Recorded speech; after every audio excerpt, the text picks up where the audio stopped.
Bienvenue sur Africa 24. Dans cette nouvelle édition du QG News, voici les titres de l'actualité. Colère, indignation, c'est le cri de cœur des manifestants qui dénoncent le trafic de migrants qui prévaut actuellement en Libye. Une marche a eu lieu ce mercredi en Guinée pour exiger notamment le rapatriement des migrants.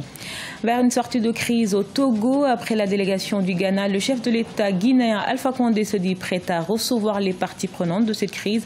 Vous l'entendrez dans ce journal.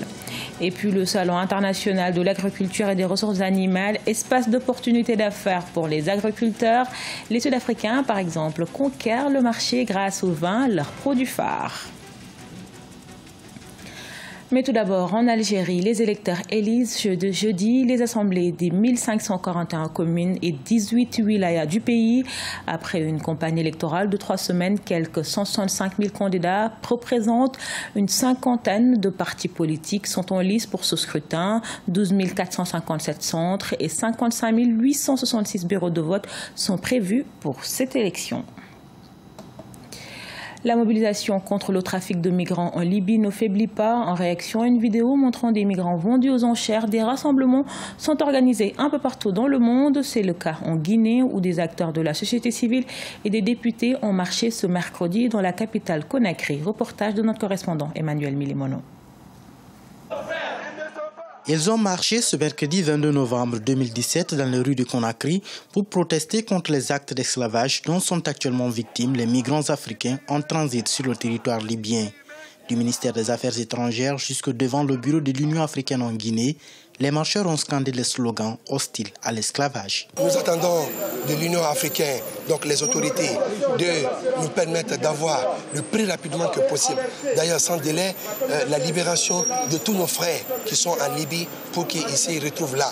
Nous sommes devant le bureau de l'Union africaine pour dénoncer, pour dire non à cette pratique qui indigne aujourd'hui toute la jeunesse africaine, qui indigne aujourd'hui même ceux qui se sont battus pour que l'Afrique soit le chevet des hôtes de toute l'humanité. Rendez-nous nos frères, ils ne sont pas à vendre, ou encore la dignité humaine est sacrée, tel était entre autres messages que l'on pouvait lire sur les pancartes tenues par les marcheurs. Elle a mobilisé à la fois des activistes de la société civile, mais aussi des députés venus réclamer des mesures urgentes pour mettre fin à ces pratiques d'un autre âge. Personne ne pouvait croire qu'au début de ce 21e siècle, qu'il était encore possible de vendre des êtres humains. La responsabilité doit aller au-delà des frontières, c'est-à-dire que toute l'Afrique doit se donner la main pour mettre fin à l'immigration. Nous disons à l'Union africaine, pour une fois, d'incarner la voix de l'Afrique, d'avoir la sagesse de reconnaître qu'ils ont échoué et qu'il n'y a pas d'autre mesure à faire aujourd'hui que l'exclusion pure et simple de la Libye de l'Union africaine en attendant que celle-ci devienne un État normal avec des frontières surveillées, avec des autorités qui sont capables de répondre à la détresse des populations qui sont sur leur sol. Cette mobilisation vise surtout à attirer l'attention du président en exercice de l'Union africaine sur les dangers que courent les migrants actuellement présents sur le sol libyen. Certains manifestants ont aussi réclamé des autorités guinéennes la mobilisation des moyens permettant le retour au pays des ressortissants guinéens actuellement sur le sol libyen. Les contours d'un dialogue entre pouvoir et opposition se dessinent au Togo alors que l'opposition poursuit ses manifestations pour exiger des réformes constitutionnelles. Les préparatifs du dialogue se poursuivent. Après la délégation du Ghana, le président guinéen Alpha Condé, également président en exercice de l'Union africaine, se dit prêt à accompagner le Togo pour une sortie de crise. Je vous propose de l'écouter. Le Togo, c'est un État souverain. Le peuple togolais est capable de décider de son destin. Nous, notre rôle, c'est de faciliter le dialogue, c'est-à-dire d'amener le président au forum de l'opposition à se mettre d'accord sur les conditions d'un climat apaisé qui va permettre à l'opposition d'aller à la négociation sans perdre la face, parce qu'il y a eu quand même des manifestations, il y a beaucoup d'attentes au niveau des populations. Donc, mon rôle, c'est uniquement à créer les conditions pour qu'il y ait un dialogue, donc avoir un climat apaisé. Ils sont 500 jeunes issus des 45 provinces que compte le Burkina Faso à participer aux États généraux de la jeunesse tenus du 15 au 18 novembre à Ouagadougou, la capitale. Cet événement a pour but de susciter la participation économique des jeunes, la formation professionnelle ne représentant que 4% de l'ensemble de la formation offerte dans le pays, une tendance que les autorités souhaitent inverser. Précision dans ce reportage de notre correspondant Jean-Paul Ouedraogo. Conscient que la jeunesse burkinabé est une force à même d'impulser le développement du pays, le gouvernement burkinabé a entrepris de faire le diagnostic des maux qui entravent son épanouissement afin de lui permettre de participer activement à l'économie. Au sortir des récentes assises tenues sur la jeunesse, les conclusions des travaux ne font plus l'ombre d'un doute que ce cadre aura été un tremplin pour faire connaître les ambitions du gouvernement à l'horizon 2025. On peut noter que les jeunes ont en préoccupation majeure la nécessité de d'être formés pour répondre aux besoins de l'économie du pays. Vous savez que dans notre pays, il n'y a que 4% de la population qui ont la compétence d'exercer un métier à la fin de leur formation. En d'autres termes, la formation professionnelle représente que 4% de l'ensemble de la formation offerte au niveau du Burkina Faso. Et cette tendance est à renverser. Pour susciter la participation économique des jeunes, les résolutions et recommandations permettent désormais de réorganiser les organisations de jeunesse et de répondre au mieux à leurs attentes. Ce sont entre autres la revalorisation du financement accordé à la formation professionnelle, le reversement de la taxe patronale accordée aux institutions de formation et le développement de l'initiative privée à travers le financement de projets.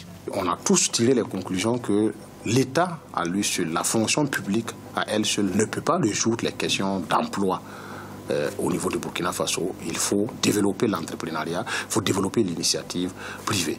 Et pour cela, il faut des idées, soit, mais il faut également pouvoir mettre ces idées sous forme de projet. C'est pour cela que les jeunes ont fortement recommandé que les incubateurs soient plus promis. Le chômage au Burkina Faso est passé de 77% en 2004 à 6,6% en 2016, un taux beaucoup plus élevé dans la frange jeune, celle qui commence à peine sa vie active. L'organisation des États généraux de la jeunesse a permis aux autorités d'amorcer une phase décisive du renouveau politique et économique tant souhaité. Le Salon international de l'agriculture et des ressources animales se poursuit en Côte d'Ivoire. Près de 20 pays et 600 entreprises prennent part à cet événement qui offre un réel espace d'opportunité d'affaires pour les acteurs du secteur agricole. Reportage de notre correspondant Oliva Diakoton. Ce sont au total 17 pays et 3000 exposants qui prennent part à cette 4e édition du Salon international de l'agriculture et des ressources animales à Abidjan du 17 au 26 novembre 2017. Le Mali, le Niger et le Burkina Faso sont autant de pays de la communauté ouest-africaine présents à cet événement. Un espace adéquat pour les exposants pour faire de bonnes affaires. Par jour, on peut vendre souvent 40 000, souvent 50 000. Je demande tout le monde vraiment, elles ont qu'à venir vraiment voir les fonio là, avec les djouka, avec les bouilles là, c'est très bon. L'Afrique du Sud, quant à elle, est le pays à l'honneur de ce Sahara 2017. La nation arc-en-ciel se hisse à la 7e place des pays exportateurs de vin dans le monde. Et les Sud-Africains comptent conquérir le marché durant ce Sahara grâce au vin, l'un des produits phares du pays.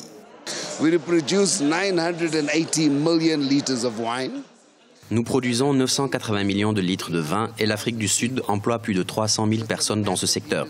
C'est une grande industrie qui continue de croître. Aujourd'hui, nous sommes à la recherche d'un large marché d'exportation.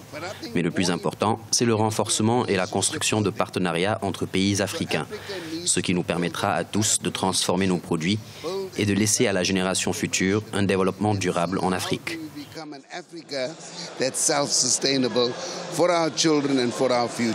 Rappelons que le thème de l'édition 2017 du Salon international de l'agriculture et des ressources animales s'articule autour de la transformation structurelle de l'économie agricole face au changement climatique. Ce journal a été réalisé par l'ensemble de la rédaction. Nous vous remercions pour votre fidélité. Dans un instant, une nouvelle édition de l'actualité sur Africa 24.